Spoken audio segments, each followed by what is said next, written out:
Allu Arjun is the biggest star and Pushpa అంటే పిచ్చి పిచ్చిగా ప్రేమిస్తున్నారు. అలాంటి వారికి 100% జైల్ చూపించాలి అని ఎవరో ఒక్కరు ట్రై చేయకపోతే he would not have gone to jail. That ఎవరు చేసి ఉంటారంటారు? అబ్బా ఎందుకు ఎందుకు నన్ను అడుగుతారా అది?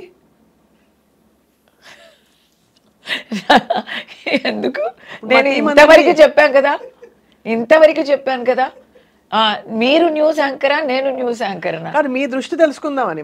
సరే మా కబుర్లు నాకు దృష్టి అంతా ఉంది కానీ ప్రెసెంట్ రికార్డు కూడా ఆల్రెడీ ఉంది కాబట్టి ఇంకొద్దు. నేను ఇప్పుడు క్లూస్ ఇస్తాను, హింట్స్ ఇస్తాను కానీ ఓపెన్ గా చెప్పలేమండి. ఎవరో పని కట్టుకుని ఆయనకి జైలు ఊచలు చూపించాలనే ఒక కంకణం కట్టుకోకపోతే ఈ విషయంలో ఆయన జైలుకి వెళ్ళే అవకాశం లేదండి.